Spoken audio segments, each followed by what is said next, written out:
Good morning, guys. I am working on a 1954 Ford Crestline Sunliner right now.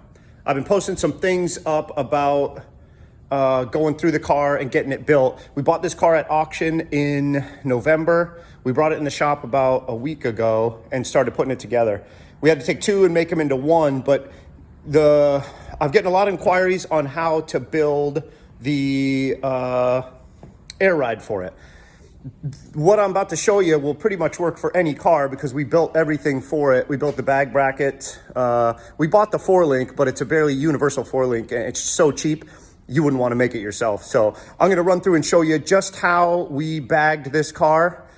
We built the front brackets from scratch. We actually had a 4-link in stock, but it's a cheap 4-link, an eBay 4-link that I think truly is only a couple $100. So there are really three parts to an air ride system. There are the bags themselves that replace the springs. Then there is the compressor that fills up the tank. And then there's the management system, which is the valves and the switches that control what air goes to what corner from the cockpit. So I'm gonna go over each of those and show you how I built them for this car, but it would work on just about any car, certainly that has coil springs, nice and easy. So I'm gonna show you what I did on this one.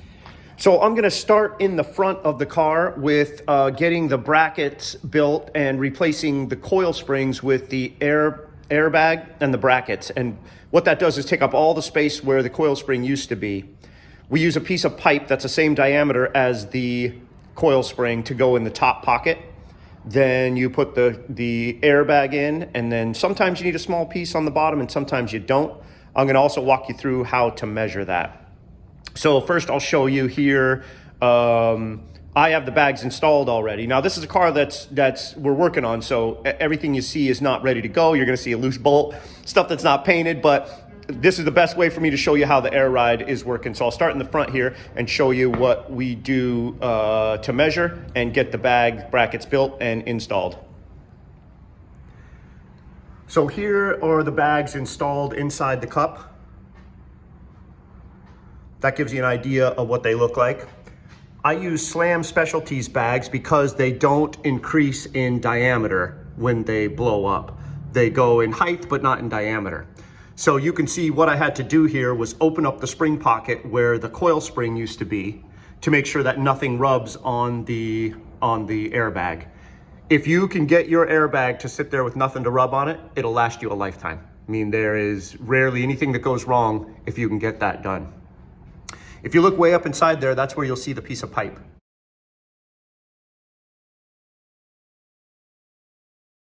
We use 4-inch diameter pipe. We just keep a big stick of it around here because that's what we use to make all our airbag brackets. And then on the bottom, all it took is really a locator pin. That brag sits right on top of the lower spring perch. And we welded a piece of steel on the bottom so that we could locate the bag there. And that's all that needs to hold it in place.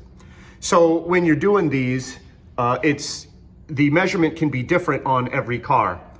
What I do is take a jack and jack the A-arm up after I've got the coil springs out, so it is compressed as much as it can possibly be. Then I take a measurement from the top of where the coil spring would sit down to the bottom of where the coil spring would sit from the frame to the lower A-arm. And then you know what that distance is. So in our case here, geez, I can't remember what the distance was exactly, but a compressed airbag is 2.9 inches tall. So we want the thing to sit on the ground when the bag is completely compressed. And how you figure that out is you measure that distance, you know the bag is 3 inches, and you know the distance from the frame to the lower A-arm, you know that's what you need to fill in. Now, you want the car to sit as low as it can possibly be with no air in it, but when you start air, you want the lift to start right away. That's how you get the most lift with it still sitting on the ground. So let's say I measured in there and I had 7 inches, which is I believe what we had. With the lower A-arm compressed and the measuring from the top of the frame where the leaf spring sits in, that made it 7 inches. So we built a 4-inch cup on the top. literally by taking a piece of steel, cutting it into a 4-inch length, and setting it up in there so it sits in the same spot as the coil spring. You know, if you're doing a different car, you can measure the coil springs and see if they are a different diameter, but 4-inch works great for everything that we do around here, traditional big cars. So just a quick rundown on how you measure for the back. We talked about the front. I'll give you a quick rundown on the back, but it's same thing. On this one, we decided not to notch the frame. Not going to tell you we were happy with how low it sits, because unless it sits rocker and doors on the ground, we're not happy, but we decided we're going to manage this one. So no notch for us. We left the frame intact. So what we did is jack the axle up until the frame was touching the axle tubes. Then you take your measurement from what your top bracket to your bottom bracket. In this case, we knew that the bag being compressed 3 inches, we only needed 3 inches of space between the top and the bottom bracket when the axle was completely compressed. When you do that, you get the most lift out of it because it starts to lift immediately when you apply air to the rear bags. So another thing you have to remember is you have to feed the air line up through the top there. So what we do is on the top of this coil, on the top of this bracket here, we weld a piece of a bolt with a thread on it that goes up through and goes through the original shock hole. That kind of holds this bag into place. You bolt it down there and it holds that bag into place. Then you've got to drill another hole just opposite of that for the airline to go through and feed inside to the cockpit where your controls are going to be. I'm going to tell you a little bit about how the difference in how the suspension reacts front and rear at the different types of suspension. On this car, we have an independent front suspension. So when you put the bags in there, the way the geometry works is even though there's only about 9 inches of travel in the bag, because it's working on an A-arm suspension where the actual pivot point is 5 or 6 inches beyond where the point of lift is, you get more lift. So at a 9-inch bag, you get about, or 9 inch of travel, you get about 12 inches of actual lift in the front. In the back, you don't get the same. The back is direct lift. And so with a direct lift axle, it's bag over axle. 9 inches of travel equals 9 inches of lift. That doesn't change. And you see a lot of cars sometimes, if you air them all the way up, the nose sticks up a little bit further than the tail, and that's because of that independent suspension gives it that much more travel. So you can see here where on the front, the independent suspension, the bag is inboard under the frame and under the inner part of the lower A-arm. So when that extends, the actual pivot point is out near the spindle, and that's what gives it 12 inches of lift. And in the back, you'll see here, it's directly bag over axle. And bag over axle means you get just direct lift. For every 1 inch that the bag expands, you get 1 inch of lift. I'm gonna give you guys a rundown of a couple different types of 4-links. What we put in here was just a cheap eBay 4-link. Comes with everything you need to weld it on, and we used triangulated. There are a few different kinds of 4-links. There's triangulated, there is parallel, and then there's a few different ways to hold the axle in place. A quick rundown of a 4-link looks like this. The parallel bars here, these bars, the lower bars hold the axle from going forward and backward. That basically keeps the axle in place forward and back.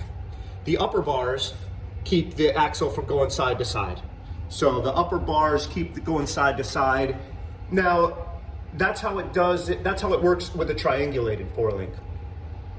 On a parallel 4-link, the upper bars are parallel with the lower bars. They go straight like this, and it basically creates the up and down. Then you need something to keep it going side to side, and you can use a panhard bar, which is something that would attach to your rear end and then go over to the frame. That can hold your rear end side to side. Or a Watts link. A Watts link is like a little clock that sits right here and has a bar that runs through your frame this way and runs to your frame this way, and that also keeps the rear end from going side to side. So a 4-link is a very basic thing that really keeps your rear end from moving front to back and side to side. And the way the 4-link works, if you build that right and get the parallel set, the drive shaft angle doesn't change much throughout your rotation. On this car, the leaf spring mounts, the front leaf spring mounts were basically right where that 4-link mount went, and the rear leaf spring mounts were back here. We torched off those leaf spring mounts and then put the 4-link mounts right where the front leaf spring mounts were.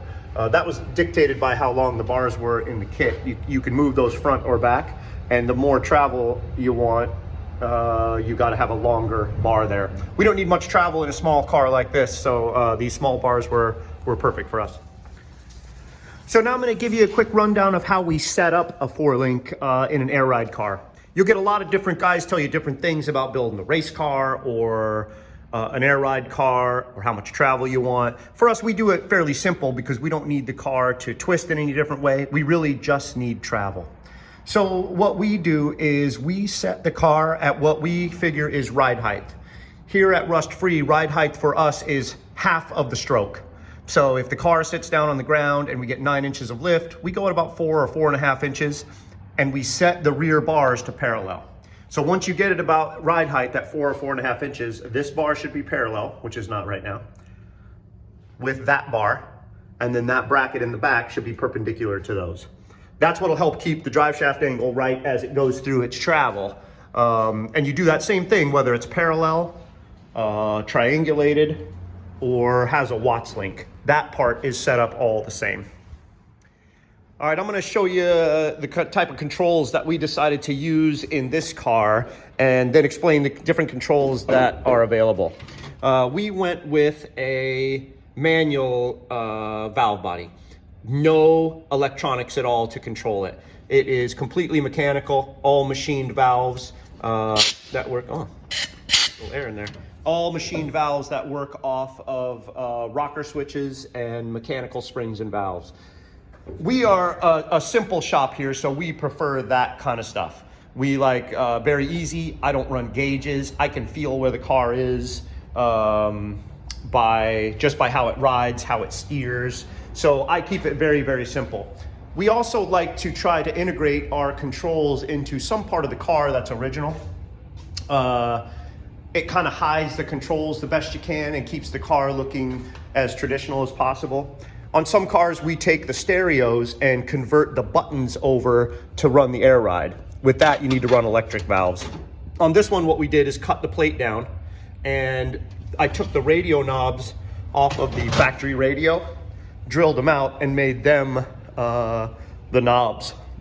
Then we cut out this aluminum plate here with these slots in it, and we're gonna put that over the radio plate, like that. Run the valves behind there, so sticking out, it looks somewhat like the radio knobs. Now, we know it doesn't look just like the radio knobs, but I think it takes away from the fact that when you look inside, that it's obviously air ride. We like to keep it a little more traditional when we can. I'm gonna do a quick drawing of the basic plumbing of an air ride system. So there are 4 bags, 1 on each corner. I number them on all the cars I do so that it's easier to plumb them in when it comes to the valves. I do front driver side is number 1, front passenger is number 2, rear driver is number 3, and rear passenger is number 4. From this system, you have a tank. There's a compressor that fills the tank. So that compressor has an outlet that feeds the tank. When you turn your switch on, the compressor fills the tank to between 150 and 200 PSI, depending on what pressure switch you have. From there, it's plumbed, main feed, up to your valve system. Whether you have manual or electric, here's your valves. Then from there, it goes to each bag. 1, 2, 3, 4, and there's 4 switches that control each one. That's your basic plumbing when it comes to the air ride and how each bag is inflated from the controls.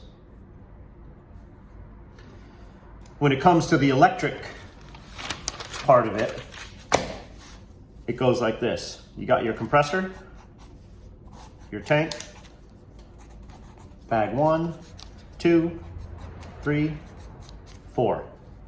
What I like to do is I run a switch right inside the cockpit next to the valves. From there, I take some power. I use accessory power, so it's only key on switch to that toggle switch. Then from that toggle switch, it runs to a pressure switch on the tank. From that pressure switch, it then goes to the compressor.